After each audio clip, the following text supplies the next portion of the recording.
2026. This is our 5 o'clock work session. Please join me in standing for the Pledge of Allegiance.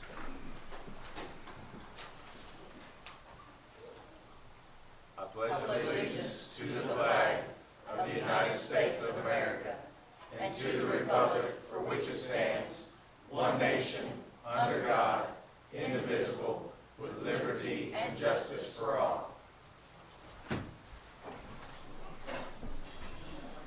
Hope everybody's doing well tonight. We're going to start the meeting off with a blessing from our good friend Reverend Whitlock. If you'd like to come forward.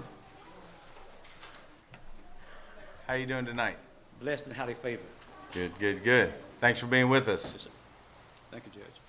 May we pray. Dear Heavenly Father, which art in heaven, Lord, I thank you for allowing each and every one of us to come together on this beautiful day that you have made. Let us rejoice and be glad in it. Lord, you know best the great responsibility that's placed on all those whom you have allowed to represent your people on this fiscal court. Heavenly Father, I pray that you will give them clarity of mind to sit down together, have patience, wisdom, and love to execute their specific duties.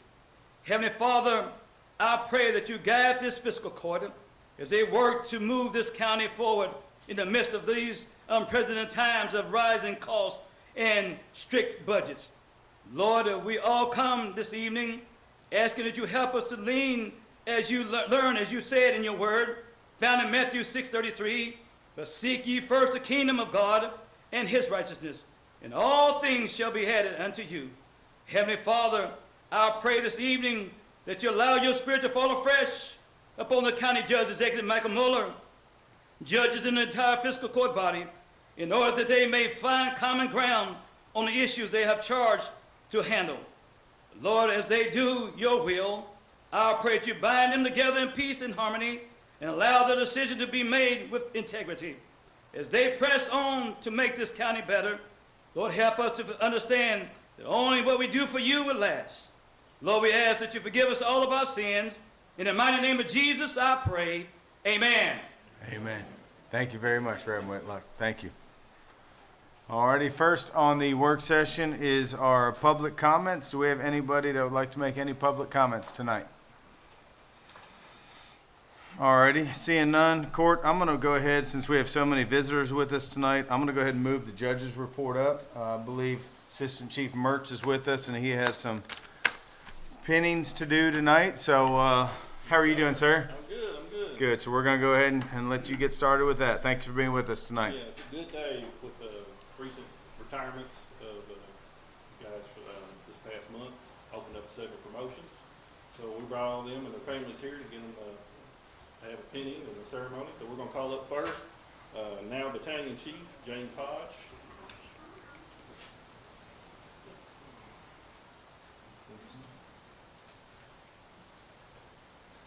James is a 22-year veteran of our department. He was one of our senior captains when he got promoted. He was a captain for 15 years, and even in a week and a half he's been on the job, he's done a great job so far. So I don't expect anything different. So, Mr. Hodge, who do you have with you tonight?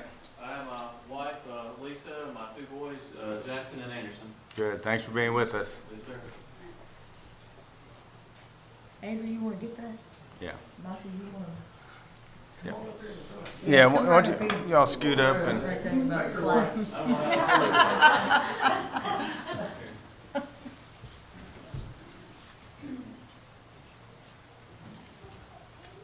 No pressure. No blood. Yeah, exactly. We have to call you blood first time, so good.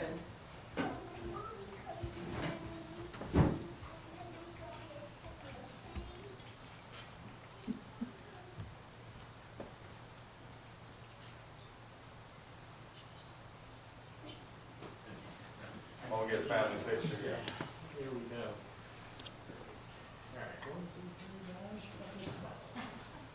Perfect, thank you. Congratulations.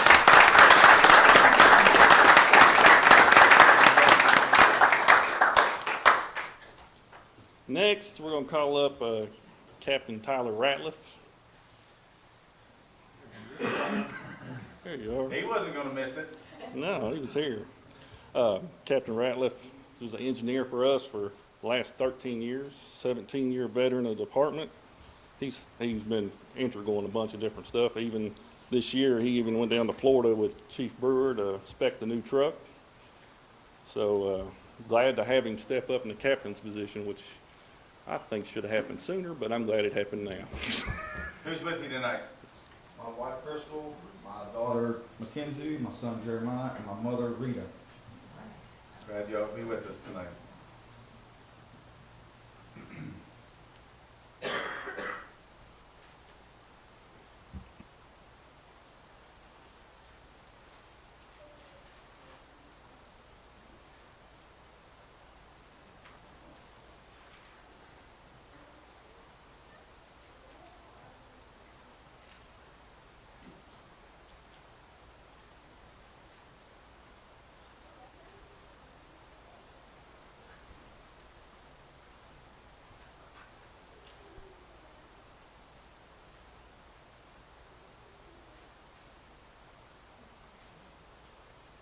You pay for that one tonight.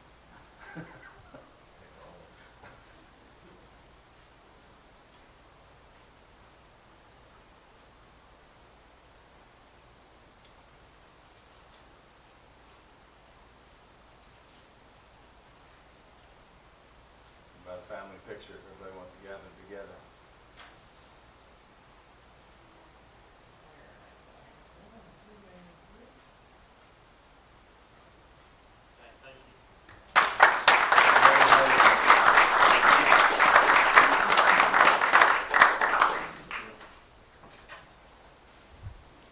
Next, we want to call up Captain Michael Shaw.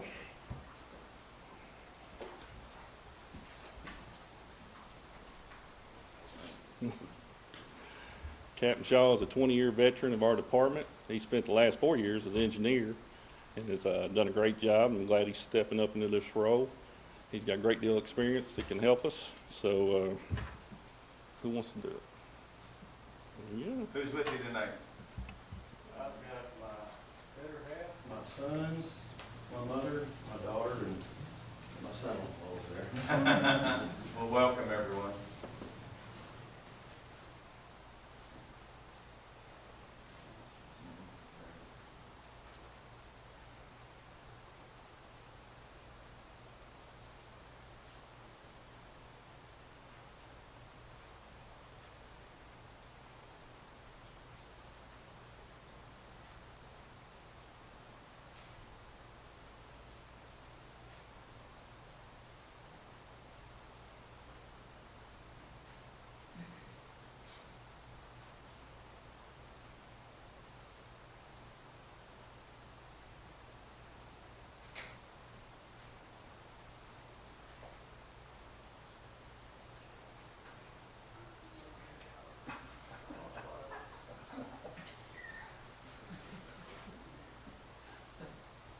Leave that to retire.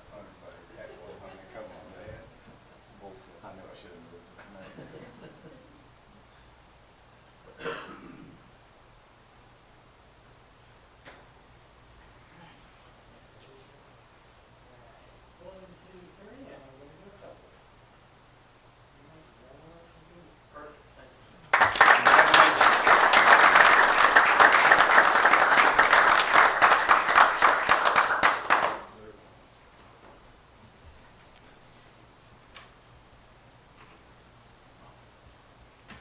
Next, we're going to call up Captain Chris Tolles.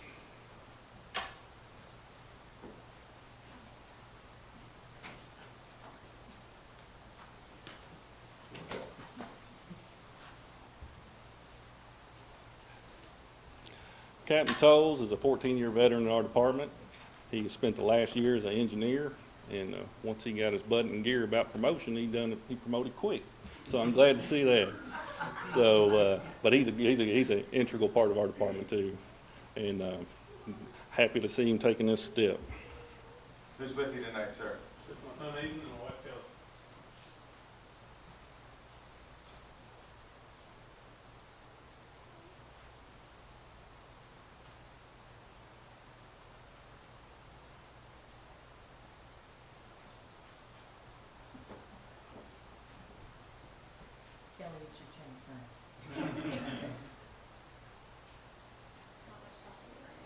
tag. That's your tag. Here's baby.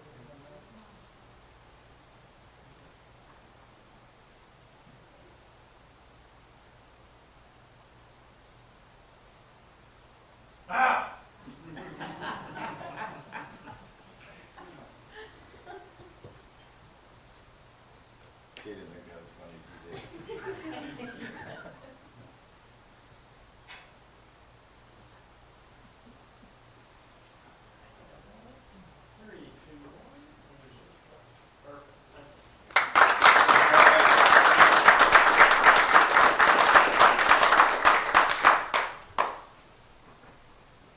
Next, I want to call up Engineer Ryan Miracle.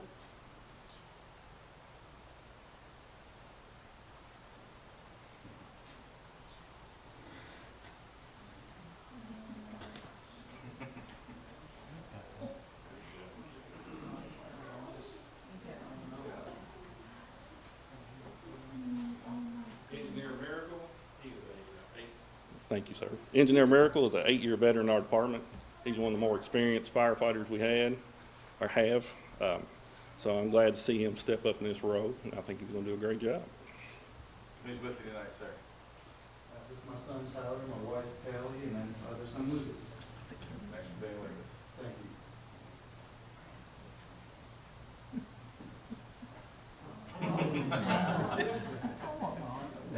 This one, Mama. Say, why are all these people with me? He likes the attention.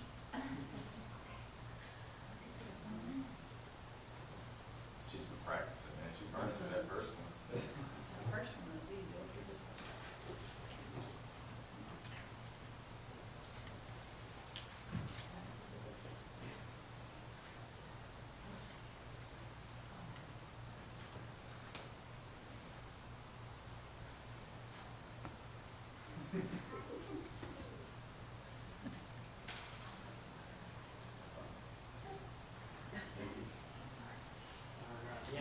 There we go.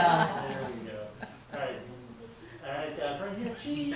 Come on, everybody. All right, good. Congratulations.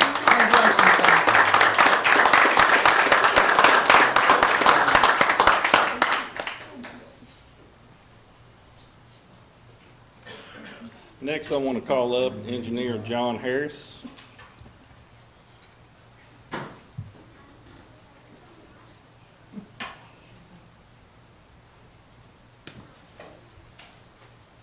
Engineer Harris is a 6-year veteran in our department. He's been a big part. He's actually been trusted by his battalion chief to step up in roles when station officers have been off for one reason or another. And I'm glad to see he's making this step to becoming an engineer. Who came with you tonight, sir? I have my wife Tessa, my daughter Zoe, and my other daughter Z. Thanks for being with us. No pressure, girls.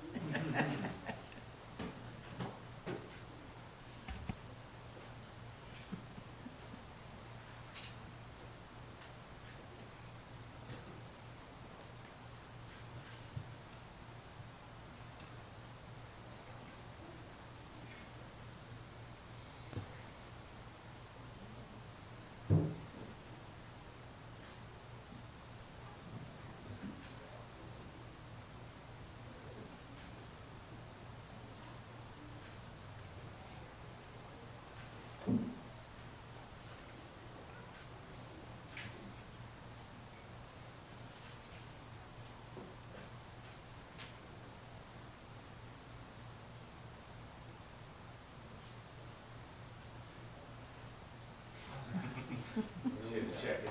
Yeah. All right. 3, 2, 1, and just like this now. All right, perfect.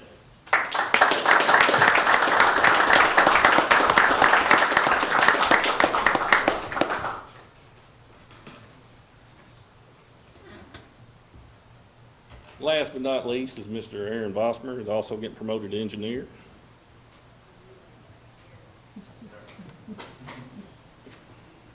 Who came with you tonight?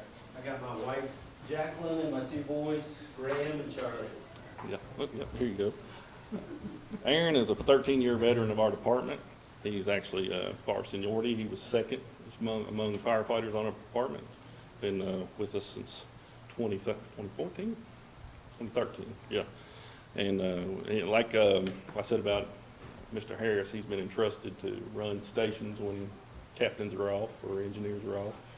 So he's a huge part of our department. Nice hat, Charlie.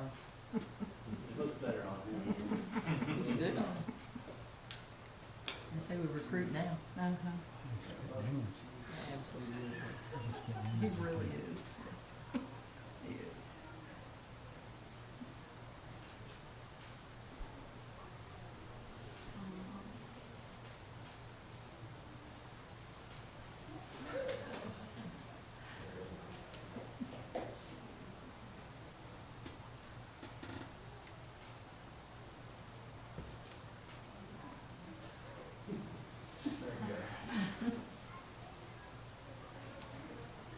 All right, 3, 2, 1.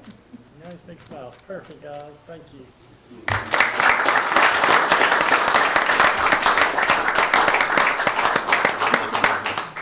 Thank y'all. Thank you very much. Thank you to all the families and let their loved ones do what they do to help protect this community.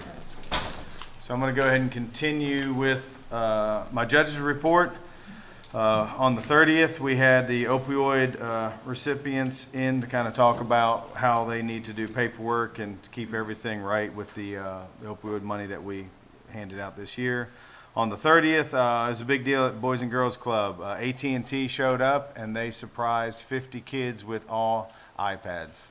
It was an awesome experience, place to be. I think once Andrew gets in there, we have some pictures of that. I'm gonna stall here for a minute because they're pretty darn cool as far as kids had no idea. They just saw. We're having some technical difficulties, Judge, and I unfortunately haven't had time to. Okay. Well, maybe we circle back with pictures at the end of it. How's that, Andrew? Yeah, that'd be perfect. Okay. And then on the 31st, there was a retirement celebration, and Chief Brewer was just in the back, but he slipped out before I could recognize him. So we had Chief Brewer retire, Captain Zach McDonald, Captain Eric Simpson, and Battalion Chief Forrest Palmer. So we appreciate them for all their service here in Franklin County. On the 1st, we had the ribbon cutting for the grand opening of the Grand Theater. A lot of people were there, and it's a beautiful renovation. I just want to thank the court for allowing them to make that renovation happen with the bonds. And then the 4th, I had a lunch with Dr. Acappo at Kentucky State University, kind of caught up on what was going on for this year with his students. On the 6th, Allie did a eco-brick packing at Lakeview Park. So we're trying to get some momentum behind that project. So I appreciate Allie and everything she's doing with that. On the 7th, there was a ribbon cutting for Capital Gastrology. On the 7th, there was a ribbon cutting for Eden Plants and Vintage. On the 7th, there was a ribbon cutting for Lion's Den Garage on Commercial Drive. And then on the 7th, that evening, that was a busy day. It was a Spellapalooza at Thornhill. So we appreciate everybody that attended that and supports their mission, and they're doing great things at Thornhill. Had the board meeting for Bluegrass Community Action on the 10th. Yesterday, it was actually Penny with our economic development brought a builder from Indiana. Some of you all were at that meeting for the DIG meeting to kind of talk about housing and trying to get our legislators to put some money in there to help as we move forward with everyone, you know, because housing ultimately is economic development. So trying to really kind of talk to legislators and get some things going on there. That evening, I had another natatorium wellness meeting, which we're going to schedule a meeting with all of us soon to kind of bring everybody up to speed of where we are there.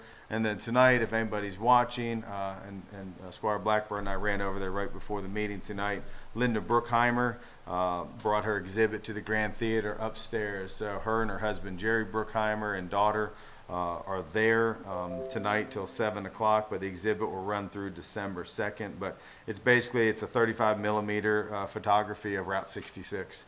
Some really, really cool pictures that she's taken over the years. So we appreciate Mrs. Bruckheimer and everything she, you know, and I know a lot of you all were at Josephine Sculpture Park just last year.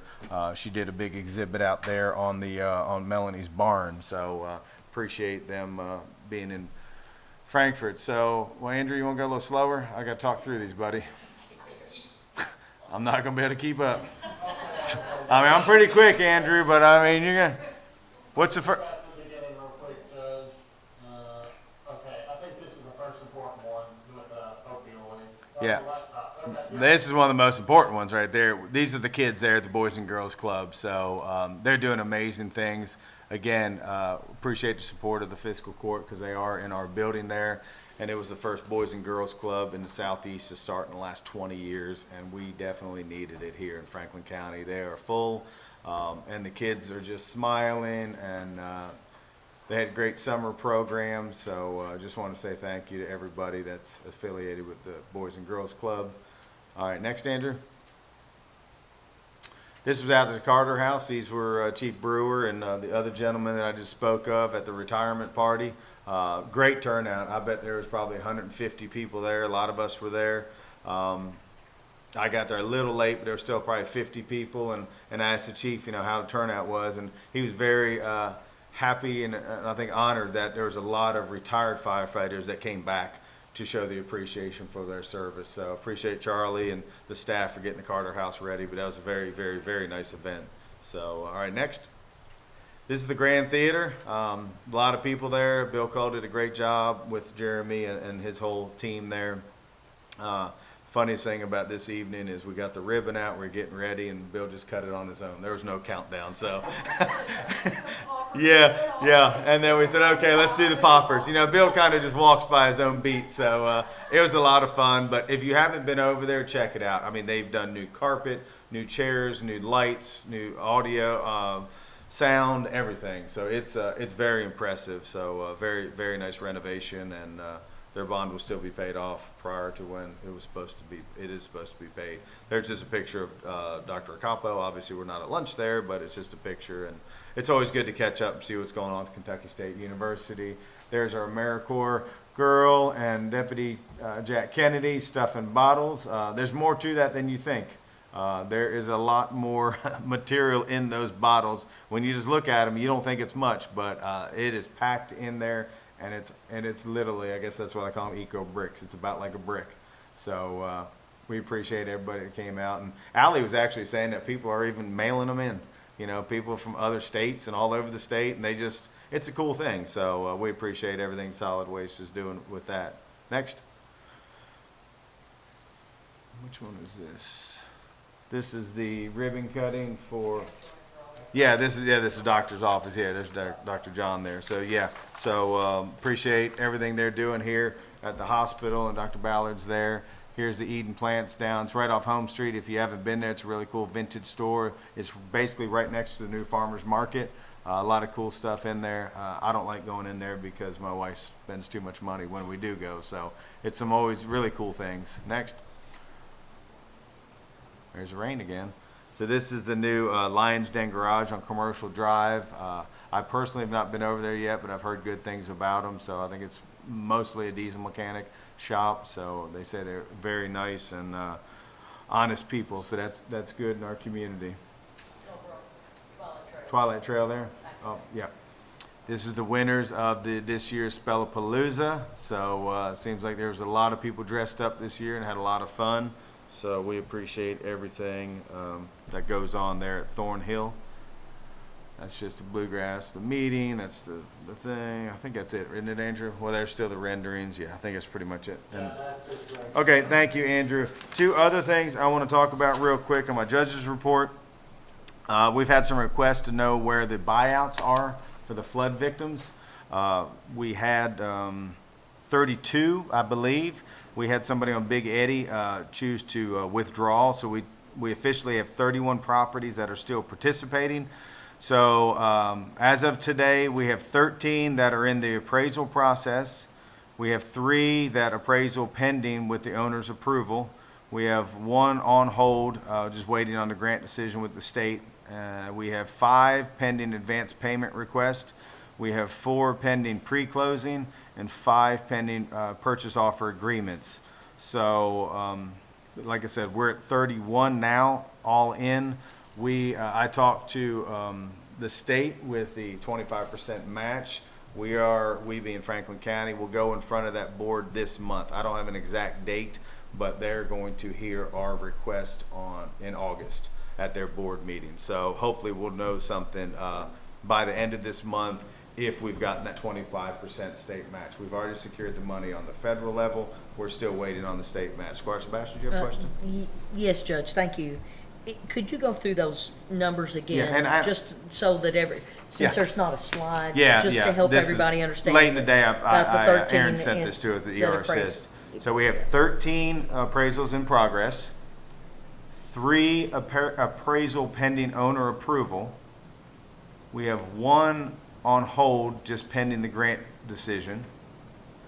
We have 5 pending advance payment requests, 4 pending pre-closing, and 5 pending purchase offer agreement, for a total of 31 properties as of August 7th. As of today, I'm sorry. Did you get it? And I can send that out to you. I got an email for him just about 4 o'clock today, so that's all good information. I think we should be very proud. We are still one of the first counties in the state to be moving this process along as fast as we are, so very proud to do that. All right, the next thing, I had a meeting with Summer today, occupational tax, and I asked her how, if you all remember, we've created a new position in that office, and the Sports Commission and Tourism have come together to hire Granicus Software to try to figure out all the Airbnbs, that aren't paying their fair share. And I can send this to you all too. I just got this afternoon. So new collections received between 7/1 and 8/11 was 46,261.45. So this number represents the filings for periods July 2025 to July 2026. So that's basically all the back taxes that we've received so far, over $46,000. We've made contact with 68% of the listings that were operating at the end of June, according to Granicus. So we're figuring it out where everybody is. And on their behalf, some of them don't know, some of them live out of state. So a lot of this is educating people about what they're supposed to be doing to be in compliance. She's going to be sending another round. 32% will get second notices. And then, so when we started this with Granicus, we had, right at low around 70 people that were actually abiding by the law and paying the tax that they're supposed to. We're up to over 102 now. So we have a lot of people in compliance. I think it's estimated 200 and some total. So we still have a ways to go, but I just wanted to kind of bring everybody up to speed because, everything we're doing and the positions that we're funding are working. So, the more people we can get in compliance, the more money Sports Commission will have and tourism will have to do things in our community that will benefit everybody. So that is my judge's report, and I just want to bring everybody up to speed on those. Now I believe we have discussion of real property tax rate. Oh, I'm sorry, Squire Wisman. Judge, while you were on that topic, I wanted to bring something up to us. I've been contacted by several of these Airbnb owners about the monthly payment, and some of these are very small businesses who might rent the property once a month. Yep. Some may be doing it full time, and there's a desire by some of the companies that are the locals that are doing it less frequently to have that deadline changed to maybe quarterly. So that would bring it up to us. But we were the only county in the state that was doing it quarterly. Everybody else does it monthly. I think the problem is, Squire, to tell you the truth, is the city went back to quarterly when they were supposed to be doing monthly with us. So that's kind of muddied the water a little bit. It has, so. and it's created some issues where people are paying their accountants to do a lot more work. And I want us all to kind of figure out a we're going to have another equilibrium somewhere conversation, soon. see if we can't figure it out and get on the Yeah. same page. Yes. Yep. We're working on that one. Squire Sebastian. Yes, thank you. I came in and spoke to our occupational tax administrator about the same thing. I've been getting a considerable amount of phone calls in regard to that. And those who have been current on their payments do realize that there was an agreement for the city to go monthly. Yeah. And the city, changed its position on that. Yeah. And then went back to quarterly, so It's been confusing. it is confusing, Yeah. and so it's important for you, as you've shared the information, that the communities across the Commonwealth do it on a monthly basis. Yeah. We would have been one of very few to do it on a quarterly basis, but continuing to look into it, Yeah. how to work with those local business owners who live here. Yep, So- absolutely. Just to make sure everybody understands, Yep. still being looked at. Yep. Thank you. No, it's all good stuff. All righty. Amy, you gonna come up and talk about our property tax rate? Good evening, how are you doing? I'm fine. Good, thanks for being with us. I would like to take this time to discuss the fiscal court's options for setting the 26 real property tax rates. The assessed value for real property is $4.4 billion, an increase of $258 million from last year. And based on that number, DLG has determined that the compensating rate is 0.173%. And the compensating rate is designed to keep the revenues the same as the previous year, despite the change in property value. Amy, can you turn the mic on? I think it came off, so, there you go, sorry. We got it, Andrew, thank you. Should I restart? Probably, yeah, because nobody's gonna be able to hear. Sorry about that, Yeah. I didn't notice that. I'm sorry. I'd like to take this time to talk to the fiscal court to discuss your options for setting the 2026 real property tax rates. The assessed value for real property is $4.4 billion, an increase of $258 million from last year. And based on that number, DLG has determined that the compensating rate is 0.173%. The compensating rate is designed to maintain the same revenue as the previous year. If the county elects to take a rate above the compensating rate of 0.173, then we must have a public hearing prior to voting so that all citizens who may be opposed to raising the rate can be heard. The 2025 adopted rate was 0.183, which resulted in revenues of $6.9 million. My recommendation to the court is to adopt the rate of 0.179. This will generate $7.3 million in revenue. So for taxpayers, this will mean that the tax will be $179 for every $100,000 of property value. This is down $4 for every $100,000 in property value from last year. So we would be going from 0.183 to 0.179. So if there's any questions or concerns that need to be addressed, I'd like to, if we could, discuss them now so that I know what direction we need to go for a public hearing. So just before I call on the court, just to kind of cap what you said, there's a lot of numbers there. So we're talking about lowering the tax again this year? Yes. Okay, just wanting to make sure if anybody wasn't following, that's where we're at. So, any questions, concerns, comments, discussions for Amy on this agenda item? Squire Sebastian. Thank you, Judge. This was discussed at Monday's Finance Committee meeting, and the discussion has been over at least a minimum of 6 years, more than 6 years. There has been a reduction in the tax rate here that the court has agreed and voted upon to take. So this follows the pattern that we've had for at least the last 6, 7 years. I don't have all the data prior to that to demonstrate, but there were years prior to that where it was in the same. And Amy may have that at her fingertips to share, but it's a good thing that we're going in the right trajectory to reduce that tax rate. Thank you. Thank you. Squire Whistler. Judge, I kind of want to dig into this just a little bit more because it's always confusing for the community to understand how these tax rates and things are set. So, Amy, right now, it is $183 for every $100,000 value of your home, right? Now, the state gives us two options. They either sort of give us something that will equate the same amount of tax revenue for the year, or they give us a maximum, which is 4%, right?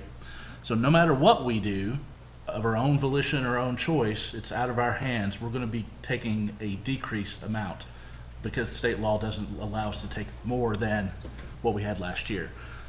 So the option is the compensating rate, which keeps us at the same rate, is 0.173, so $173 per 100,000, or $179. So a difference of, like you said, what, $5? So no matter what, so $5 per $100,000 house. 179, 170, sorry, yes, $6. So I just, we always throw around terms like we're going to reduce the tax rate, but really we don't get a choice here. The state sets a couple of rates for us and we get to pick like a broad range a very narrow range. So I appreciate that. So no matter what we pick, taxes are going down from last year's rate, so. You do have, you're correct. We- You have a choice to go over that, but what happens if you go over that 4%, it can go to a vote. Mhm. So, They can have a recall petition. Thank you. right, Yes. If it goes over 4%. over the 4%. But we're still lowering the tax rate right now after 4%, and there still has to be a hearing with that. Right. So it is important for all of us to understand that we do have a choice. In the last 8 years since I've been on the court, we've kept it flat 3 years and lowered it 5 times. So, yeah, we have a choice to keep it the same. Microphone. Yeah, in the last 8 years, we've kept it, since I've been on the court, we've kept it flat 3 times, kept the same rate, and we've lowered it 5 times. So we do have a choice to keep it the same or lower it. And in this case, we're lowering it. And I do want to call out our PVA, Will Rhodes. I think he's doing a really good job. I know there's been a little bit of, people in the community saying their taxes have gone up a little bit, but I think there's been a lot of neglect in that office prior to him, and so he's kind of playing catch up. So I think that has a big difference in this, big effect in it also. So I appreciate him doing his job. Any other questions, concerns, comments for Amy? So her recommendation is that we lower it to 4% at 0.179%. Everybody good to move on with this? All right, Amy, thank you very much. So we'll have the special hearing and then the authorization to adopt on September 2nd. Perfect. Thank you very much. Thank you. Thanks for being with us. Will both those meetings be at the same, Amy, or do we have to have one, the next August meeting, and then adoption? No, they can be the They same can be evening, concurrent? 1 at 4:30, 1 at 5. Okay, thank you. Thank you. I believe our jailer's with us tonight with some of her Morning team. meeting, I think. How you doing, Jailer Hopper? Hi, great. Good to see you. It's been a bit. I haven't seen you in a little bit. We were at the last court meeting. I know. We missed you, okay? Okay. Okay, if you say so. So we're here tonight. I put this on for this court meeting and the next one. I sent out on the 20th, everyone a copy of the new policy and procedure. And hopefully you've had a chance to look at it. And if you have any questions or anything you'd like for me to take under advisement at this time, I'll be happy to write it down. And if not, that's wonderful, and I hope you guys looked at it and we can approve it the next time I see you. Squire Sebastian. Thank you, Judge. I just have a question. On the title page, there's a graphic and it says deputy jailer. Is there a reason for that? Yeah, I'm on the, just- yeah. On the front page where it says All Franklin of our- County Regional Jail, policies and procedures, and then there's a The graphic. patch, Yeah. that's our just- patch. Deputy jailer. Okay. That's the patch that all of our Okay. deputies, I was just like, yeah. I just didn't know. Thank you. I appreciate that. Thank you very much. That Squire helps me. Wisman, I see a hand over there. Yeah, Judge, correct me if I'm wrong, but I don't see tracking of any edits. And I've went through it a couple times. I'm gonna request that, Yes, so what has been changed yeah, in the new policy is in inmate intake was any inmate that comes in and has a breath alcohol of 0.30 and above will not be accepted at the Franklin County Jail. And that's always been it just wasn't in the last policy. So that is a change. And that's in inmate admissions, page 45. I want to say 45. I was just No, wondering I'm if, sorry, page 47. At the top, the standard policy and procedure for jailers to accept an intoxicated inmate. And no person will be accepted at the Franklin County Regional Jail with a breathalyzer reading of 0.30 and above. That was added. And it just wasn't in the other one. And if we skip all the way back to chapter 12, page 185. It says Franklin County Administrative Code. The administrative code shall be attached to the Franklin County Regional Jail policy and procedure and shall cover any area not stipulated in the Franklin County Regional Jail policy and procedure. That was not in in this policy and procedure that I have here, the old one. Yeah, somehow we made sure to say that it was supposed to be there and it didn't get put in the end. But Yeah. could you send us the document with the tracked edits, just so I have them and I can verify what's been changed? Would you mind? I'm sure you all have Yeah, that. it's a piece of notebook paper that I wrote on. No, just, I'm sure that you've got where you Yes. edited them in the Word document, so, Yes. thanks. Any other questions, concerns, comments for Jailer Hopper or her team on this agenda item or work session item, I'm sorry? And Jailer, would it be okay if afterwards, if somebody had a meeting for you, they could contact you and just talk about it? Absolutely. Okay. And I wrote on that email because I wasn't sure how to address the court Yeah. that do not reply to this. So Yeah. I was hoping that in court tonight, you guys may have some questions or concerns. Yeah. But yes, absolutely. I really hope that at our next meeting, that you guys can vote and approve our new policy and procedure. Sounds good. All right. Thanks, you guys. Thank you very much. Appreciate everything you and your team do. Thank you. Thank you. Alrighty, next I believe Mr. Mike Dees is with us. Hoping y'all forgot me. This is the highlight of your week. I know it is. It Yeah. is. So what we got going on? How's the road department been? It's been good, been busy. We've had a lot of dry weather, so we've been able to do a lot. We did, what you're looking at right here is the, I don't know what you call them. Disc Tee golf. pads for the Tees. disc golf, yeah. Mm-hmm. So we have all those formed up at the new park with gravel in them. And we did it yesterday. We got done, so now we gotta wait on this rain to clear up to be able to pour them in concrete.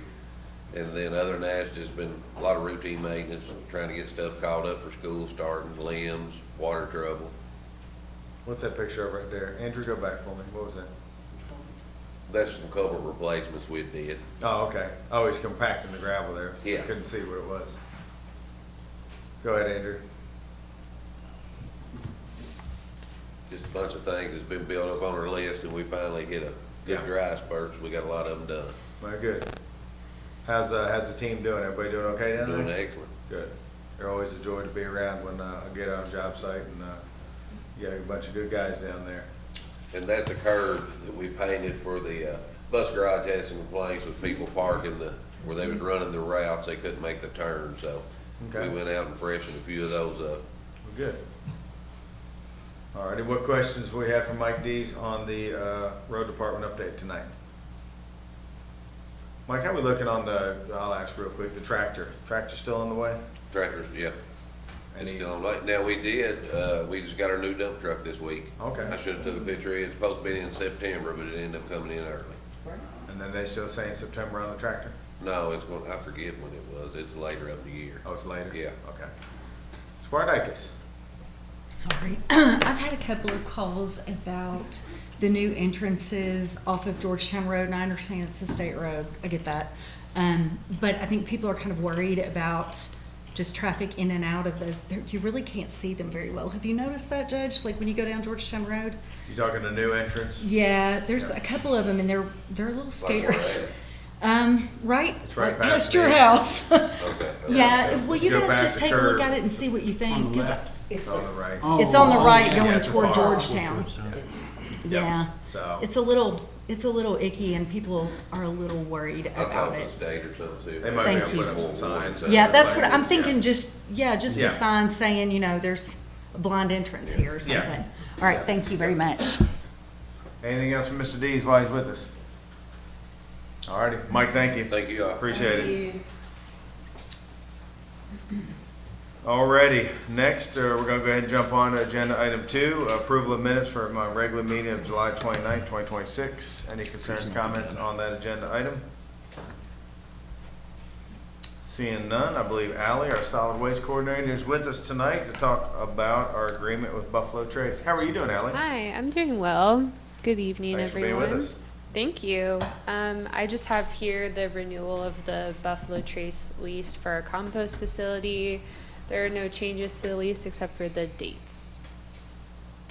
Any questions? You got it pretty easy tonight, don't you?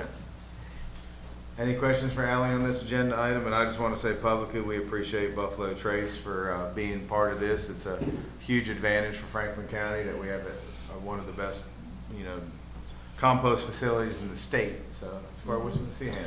Just, I remember conversation with the judge last year, and it may have been addressed, but I don't remember getting an update after we approved this contract last year to go back to Buffalo Trace and talk about the structure that we built and some of the larger equipment, whether we needed to amend the contract with them to sort of clarify, because it said no structures originally, and, right, they probably gave us some feedback, but the contract hasn't been edited in any way. Yes, they have a new environmental engineer on their team, so I did a tour with her last month, and she said everything looks good, and then they looked over the lease and said they approved the language in the lease. And I remember that, Squire, because last year we met with them, with and the ones in the field were like, it's fine, we'd rather not send the whole thing back through legal. They were very happy with everything that we had going on there. As long as they're fine. Yep. Okay. No, they were happy. But That's we a did good- meet with that's a them good after that question. meeting. Yeah, it was. Okay. All right, Ally, thank you. All right, thank you.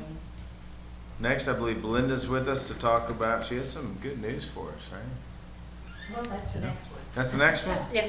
Oh, that's right, I was jumping ahead. Go ahead. We can switch them if you want. No, it's okay. Okay. Give us something to look forward to, Belinda. There you go. So the first thing is a work order for engineering services for H&B for the Flag Fork Road Bridge project. This agreement falls under Fiscal Court's 2024 master agreement with H&B to provide the county with engineering services using individual work orders for each project like this one. This agreement is for $35,000. Fiscal Court received $100,000 in municipal and county road aid emergency funds through its participation in the County Road Aid Cooperative Program, and those funds require a $25,000 local match for the repair of the Flag Fork Lane Bridge, and that's how we'll be paying for this $35,000 work order and for the repairs. And Andrew, I believe Matt Bowler is with us on Zoom, and if y'all have any questions.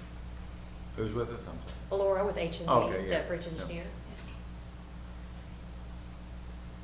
Laura, you with us? I am. Can you hear me? Yeah, we can hear you, thank you. Just curious, I'm gonna ask your first question since you're with us tonight. What kind of a timeline is this for your company to do this work? So we're looking at a bid opening for the project early October. And so that's the intention. One thing that we're looking at currently is the timeline on those pre-stressed beams for the replacement beams, and working with the county on the possibility of the county ordering those materials beforehand, but that hasn't been determined yet. We've actually just started making those calls today. Okay, what other questions does the court have for Belinda or Laura on this agenda item? Squire Blackburn. So the agreement's for $35,000. We received $100,000 from the emergency funds, and this is just for the engineering part of it. Yes, it's for the engineering. And if you'll think back, I believe it was June 10th when we discussed the overall budget options for this. You all chose one that was estimated at about $140,000. So we will be spending a little over the award money plus the match, which would put us at $125,000. So if that's assuming things, Stay within budget. Yes, that's right. yes.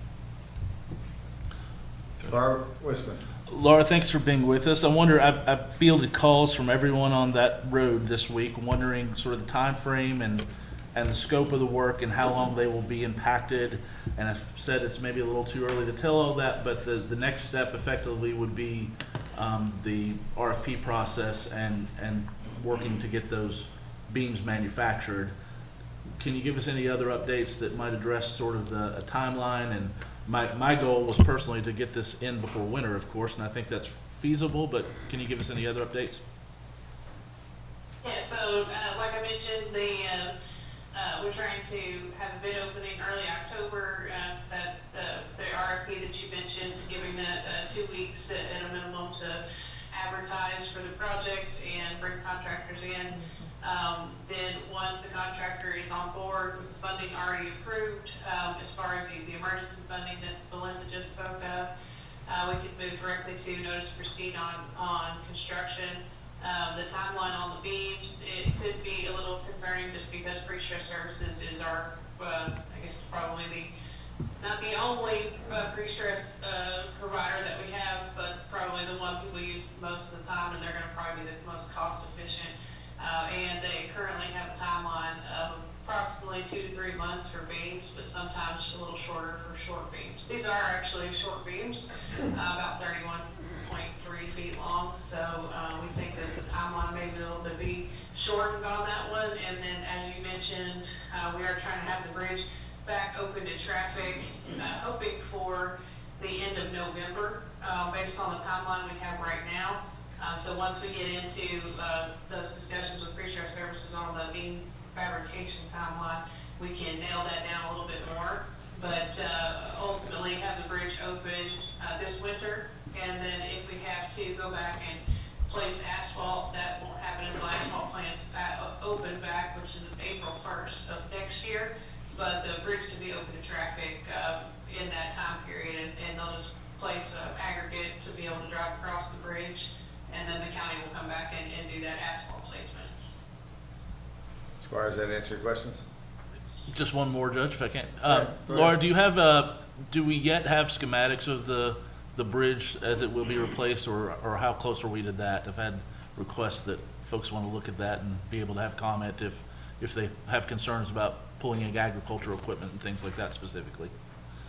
I don't have a display to show you guys put together yet. We don't have plans completed for that yet, but I can verbally give you an idea of what we're looking at. The current bridge, it is 18 foot wide out to out, so that's just including the full width of the bridge. But the clear width on the bridge is only 16.5 feet. Because it has 9-inch curbs on either side with a railing that overlaps the edge of the bridge.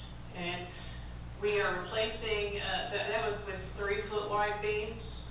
That's the old beam, that's not the standard anymore. The current standard beams are 4 foot wide for those pre-stressed box beams. So we'll be going back with 4 foot wide beams, so it gives you a 16 foot out to out. We'll be using a type of railing that actually does not overlap the edges of the beams, so it provides that full box beam width for your clear width. And so that final clear width would be 16 feet, which is slightly narrower than the 16.5 that was there originally. Okay. But we don't expect really any changes in the grade, maybe just minimal, right? Yes, sir, that would be minimal. The beams should actually be the same thickness. The county wants to protect the beams so that we don't have the same problem in the future with these beams as we have on the current beams. And the county's intention is to place a waterproofing membrane and asphalt overlay to protect the beams, but that's only maybe a couple inches thick, so that wouldn't affect the grade very much at all. It's everything I've fielded in And the then last just week. let me Thanks. piggyback on that. What will this bridge be rated for as far as weight then when it's completed? Just So those standard box beams are based on the required HL 93 loading that Kentucky standards require, so they will carry the legal loads. perfect. Any other questions? Alrighty. Thank you, ladies, for being with us tonight. Thank you. I got the next one. You have another one. Yeah, and Laura's gonna, will you hang around? Yes. Okay, perfect. So this is the bid award for the Farmers Lane Bridge Project. Bids were opened April 2nd of 2026. 5 bids were received ranging from $444,477.68 to $583,423.52. H&B reviewed the bids and recommended Hinkle Construction as the low bidder at $444,477.68. Hinkle was agreed to extend its bid while Fiscal Court pursued additional funding, as you all recall, to reduce the $101,182 funding gap between the low bid and the County and City Bridge Improvement Program, the CCBIP funding that was in place for the project.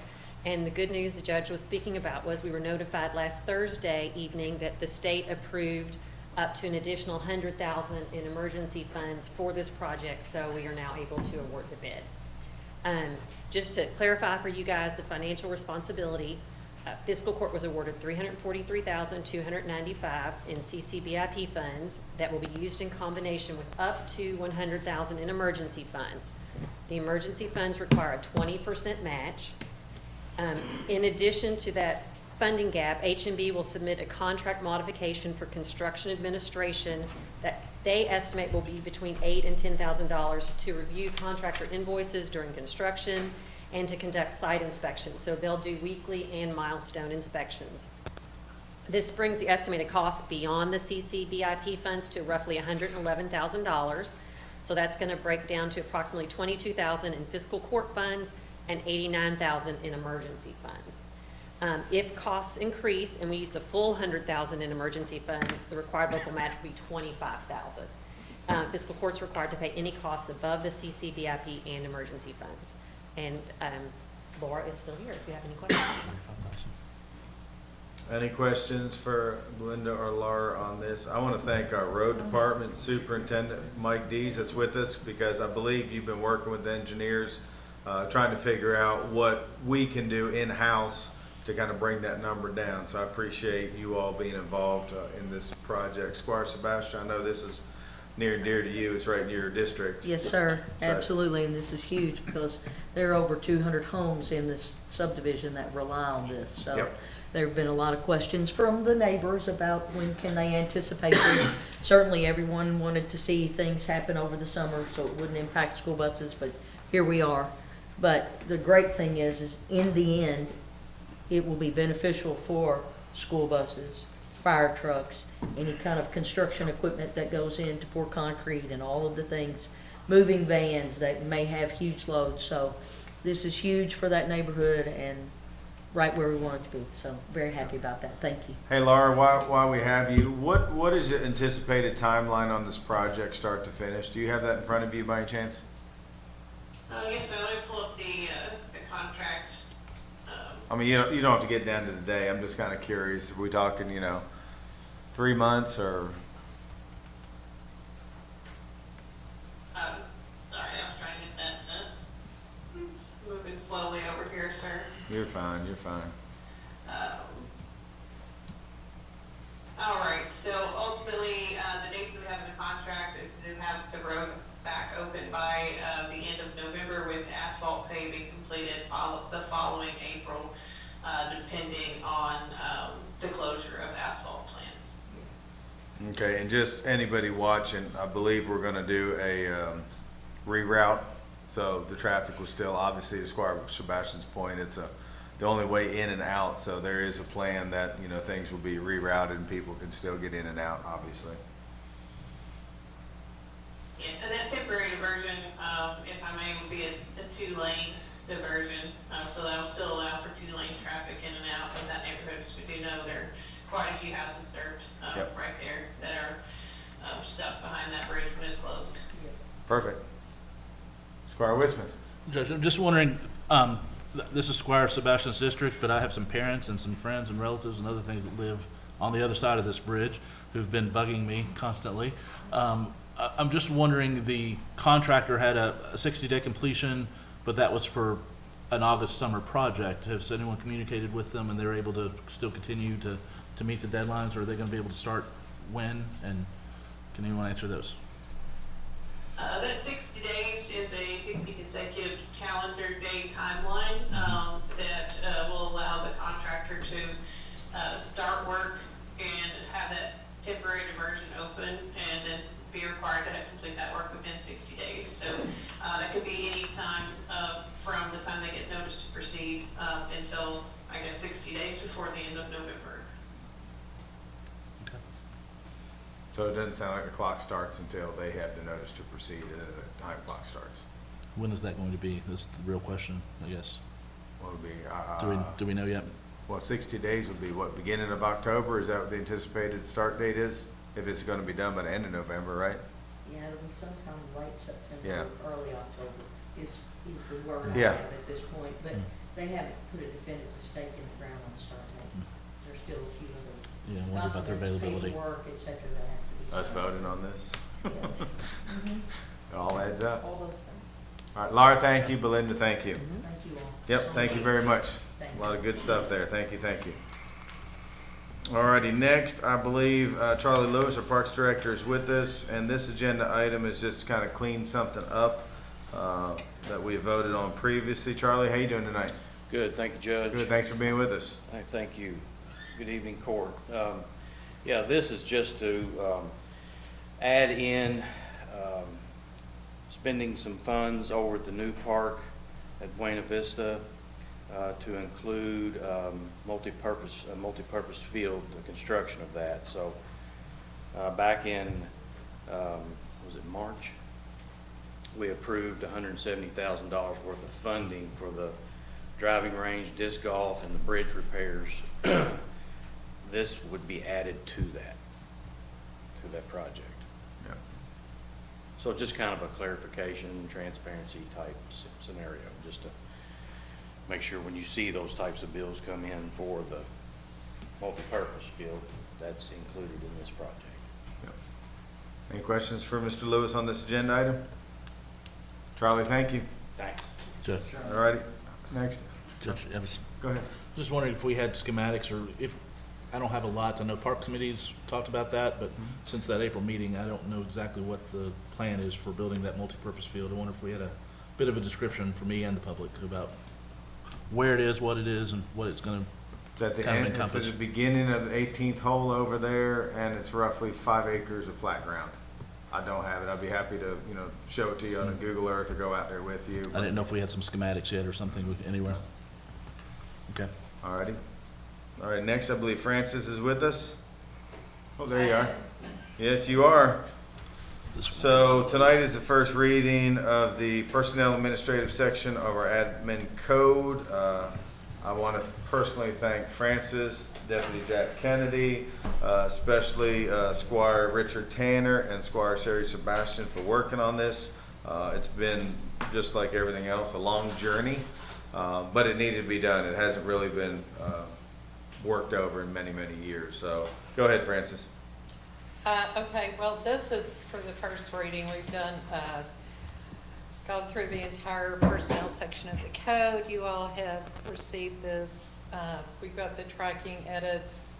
So it's open for discussion and comments. Alrighty.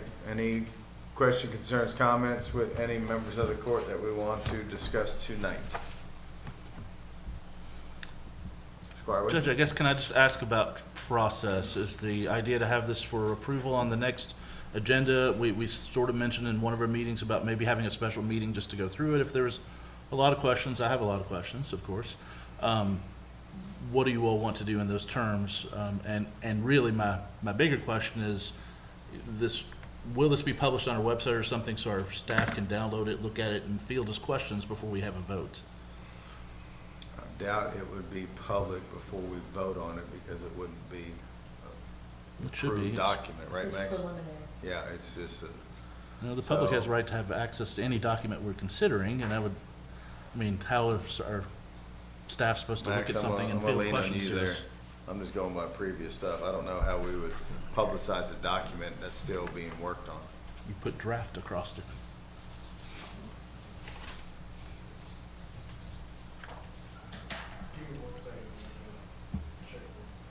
Okay.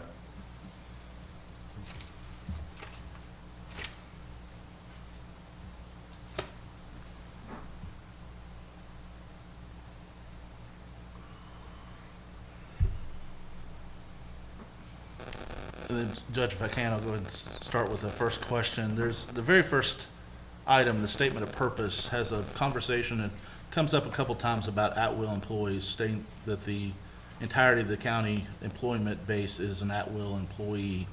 And it concerns me because we've had, particularly like the fire department, have an implied contract. It's been tested through courts time and time again all throughout the country, that conflicts with the term at-will typically.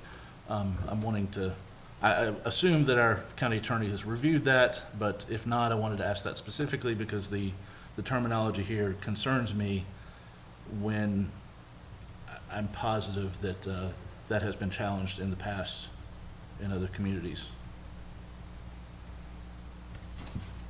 being at-will employees, every county employee. County employees are at-will employees. There's no merit system set up with the county. Just wondered the conflict with, particularly with implied contract employees. I think that's all KRS, from what I recall. Now, there's some standards that various employees you have to meet in order to terminate them.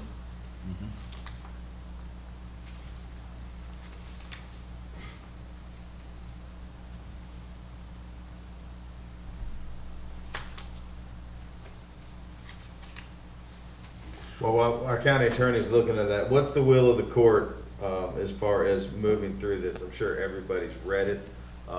Do we want a special meeting to go over this? Is everybody comfortable just asking their questions tonight or next meeting, or what's the, I'm trying to get the feel of the court. What we want to do, Squire Blackburn?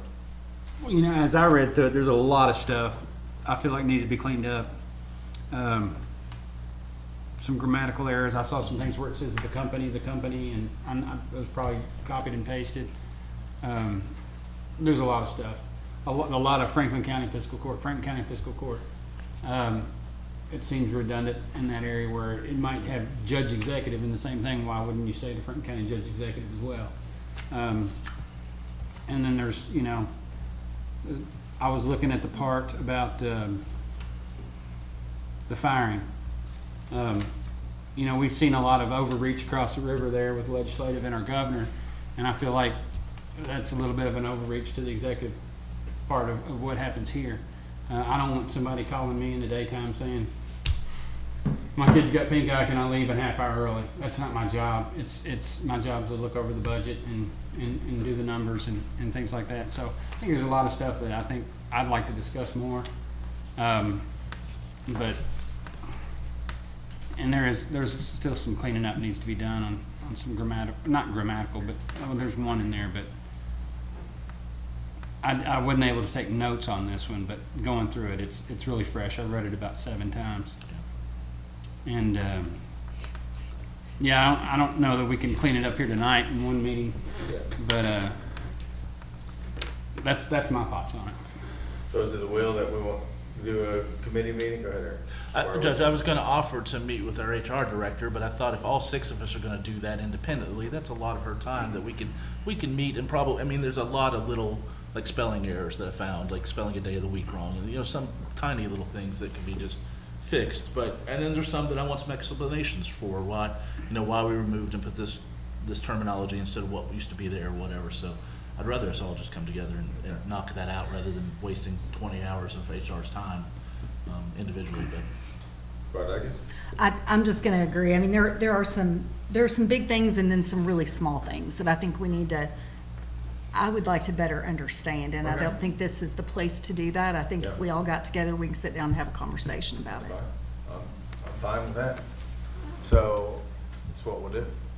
We'll get a meeting scheduled. Go ahead. And in answering Eric's question, 67077-2 speaks about the publishing of ordinances, and it says after passage, so not before passage. And I just want to remind you, Squire, you know, all the meetings have been open to the public or employees or anybody that wants to come, you know, as these things have been discussed. So, you know, they're all posted and laid out there. So, but we will work at the schedule. We'll have Jenny touch base with you all, and we'll get something set up to. I'm sorry, Squire Blackburn. And I just wanted to clarify too. You know, I think somebody looking in might see that we've got a lot of problems with this. I don't have a lot of problems with it at all. It's just, I think a lot of it's been cleaned up. There's been a lot of redundant things that's been taken out. I don't think it imposes anything crazy. It's just, I think there's some small language and things like that. Yeah. Hey, it's all good. I don't think you're going to hear. We welcome all input. That's exactly right. It's good to have a conversation, and it will be open. So if anybody wants to come and listen, they can come and listen. Anything else? Then we'll move on. All right, Francis, thank you. Appreciate you working on this. Next, I believe we have the treasurer's report, and Amy is back with us. In your packet, I have the revenue and expenses as of August 12th. No, that's today. As of August 7th. And happy to answer any questions you may have. Any questions for Amy on the treasurer's report tonight? She's just excited to be back up there with us. Alrighty, Amy, thank you. I appreciate all you do. Next on the agenda is payment of claims. Does anybody have questions for our clerk Kim on payment of claims tonight? Court, I will make a note that page 3 on the general fund, the John Deere Financial, the amount of $702.78 is when it is taken off, is going to be on next court. Thank you, clerk. Oh, Squire Wisman. Two questions. Page 2, the farm down sanitation infrastructure improvements, that's a lot of money. I'm just wondering what the scope of that is, if we have a full breakdown. I know it was some meter replacements and that we offered to help out with, but Not in farm and sanitation. no? That's not, we didn't replace meters, farm and sanitation. Okay. That was the water district that's currently doing that through contract. You're right. Just, but they're confusing because the names are so similar. Yeah. I apologize. No, you're good, you're good. Yeah, you say. I'm sorry. Still wondering what the scope of that infrastructure improvements is for that amount. Which page? Where are you at again, Squire? Page 1, I think it's ARPA funds that's been American passed. Rescue Supplemental Fund. Page 2, well, it says page 1, page 1. Page 1, they're all page 1. I'm just trying to find it. I wasn't wrong. Supplemental claims. It's 1, in supplemental 2, claims 3, page 3, even though it says page 1. under supplemental. $226,939.78. Amy, come back up, please, because I know you probably know what that is. So that's the ARPA money that was obligated for the Farmdale sanitation project. So that's draw number 2. That has to be expended before the end of this year. So I just wanted to verify. Can I ask you, is that the final draw? Or that money is due to be all spent out and done, completed and out of our hands by December, right? So is that? That's not the final That's draw. not the That's final the draw still. second draw. I think we are right around 300,000, so we have quite a bit more to spend. But at the last meeting, they did say they felt like they were going to spend it before the end of the year. They have a lot going on that project, and to Amy's point, they did have a meeting the other night. I talked to Charlie today, and yeah, it's moving along, and Bluegrass Ad's involved because they're the ones kind of handling a lot of the money and who, what, where. So they're confident it will be spent by the end of this year. Yeah, and I was at. Yeah, go ahead, Squire. I apologize. You're okay. I should've- Go ahead. Thank you. Yep. I was at the meeting where that was discussed, and we had representatives from Bluegrass Ad that is monitoring the funding. Yep. Belinda was there, Amy was there, so there was a lot of conversation about ensuring that these funds are spent to meet the end of the year obligation for them. Yep, absolutely. Yeah, it's Absolutely. a topic at every meeting. Yes, it is. It is a topic at Yep. every meeting. Yep. And Judge, also the new fire truck, seems to come in under the budget that we had, but maybe a little significant bit. I thought we had exactly $1 million budgeted, so I'm wondering how we, are gonna evaluate that money or do a budget amendment now that that price is in. I think Assistant Chief Mertz is gonna come up and talk to us about that. Yeah, since I've been assistant chief, I think we've been budgeted $885,000 for that last 2 years. It did come in at 880, so that's a good sign. But other than that, I'm not aware about the $1 million. I could have been wrong. It was in my mind that it was $1 million line item, but it was probably I think we were just kind of throwing that around, you know, I think we called it $1 million. The tariffs and all that, we were talking about it could come in over.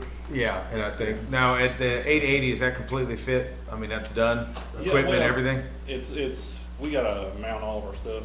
Chief Brewer did a good job last year with our equipment budget, buying a bunch of stuff. Yeah. So we don't have to buy as much this year. We got Yeah. a few things we gotta finish up buying to equip it, but we're pretty close. I mean, but if y'all wanna give us the extra 170,000, we'll take it. Amy's sitting back there shaking her head, nope.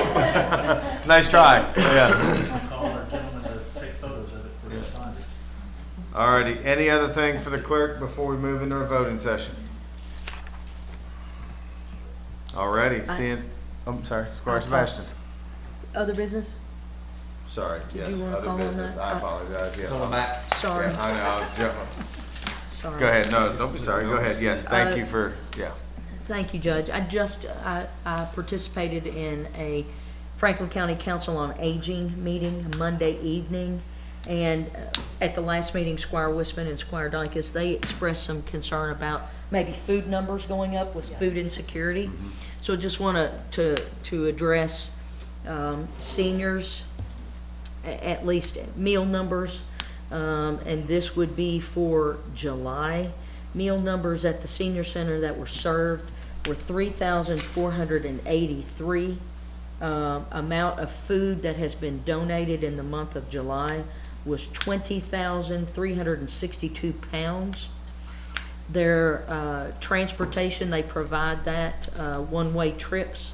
There were 239, so individuals going to doctor appointments and other things that they participate with.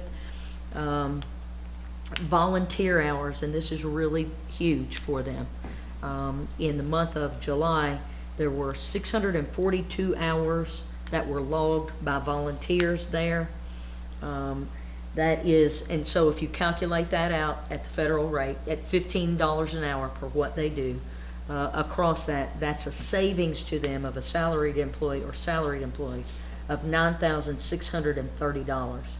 And if that mounts up over the months, that is huge for volunteers going in and providing expertise that they have in a variety of areas that if they had one or two staff members, they may not have the same level of expertise across programmatic needs because they're consistently adding new programs based on the demographics that come in and out and are served there. So I just wanted to pass that information along because it is really a huge thing. And then there will be, the chamber puts on every year an event called Mingle at the Spring House. Everybody's somewhat familiar with that. It's held in Woodford County at Castle and Key. This year, for each of the tickets that's sold of that, $10 is going to come back to the senior center. That activity is September 30th. So certainly individual tickets are $35. Tickets for two, a couple, is $60. So that is wonderful that the Franklin County Council on Aging, which is the official title, and it's the Capital City Activity Center, Franklin County Meals on Wheels, they'll get $10 out of every ticket that's sold. So that's phenomenal that is coming back to that organization. That is the nonprofit that will be featured and spotlighted at that time of year when meal numbers and other things tend to go up. And food security is year-round, we all know that. But in the winter, people are driven in. And when it comes to issues of determining my heating bill is going up, and a variety of other things, medications, and what do I need to spend my money on? This is wonderful that has been chosen as the nonprofit organization. So I just wanted to share that in light of questions from the last meeting. Thank you all. Thank you, Squire. Appreciate that. Any other business tonight? Alrighty, we're going to head into the voting session. So this is our April 12th, 2026 voting session. Clerk, please call roll. Squire Sebastian. Here. Squire Blackburn. Present. Squire Dykus. Here. Squire Harris. Here. Squire Tanner. Here. Squire Wisdom. Present. Judge Miller. Present. Thank you, Clerk. Authorization for approval of the minutes from the regular meeting of July 29th, 2026. So moved. Second. All those in favor say aye. Aye. All those opposed say nay. Motion passes. Authorization for approval to renew the agreement with Buffalo Trace Properties LLC regarding the use of the livestock compost facility. So moved. Second. All those in favor say aye. Aye. All those opposed say nay. Motion passes. Authorization to approve an HMB proposed work order for engineering services for the Flag Fork Road Bridge project. Second. All those in favor say aye. Aye. All those opposed say nay. Motion passes. Authorization to award a bid to Hinkle Construction, best bidder for the Farmers Lane Bridge project. So moved. Second. All those in favor say aye. Aye. All those opposed say nay. Motion passes. Authorization to utilize available funds dedicated to development of parkland located at 67 Buena Vista Drive to include a multi-purpose field. So moved. Second. All those in favor say aye. Aye. All those opposed say nay. Motion passes. This is the first reading and approval of amending the Personnel Administrative section of Chapter 30 Administrative Code of the Franklin County Code of Ordinances to remove and add language under subsections 30.035 through 30.103. No vote will be taken at this time, and we will schedule a committee meeting to discuss, and we'll let the court know and the public know. Authorization to receive treasurer's report. So moved. Second. All those in favor say aye. Aye. All those opposed say nay. Motion passes. Payment of claims. Is there a motion to deny any payment of claim? No motion was made. Let the records reflect claims are to be paid. Authorization to adjourn. Second. All those in favor say aye. Aye. All those opposed say nay. We're adjourned. Thank you, court.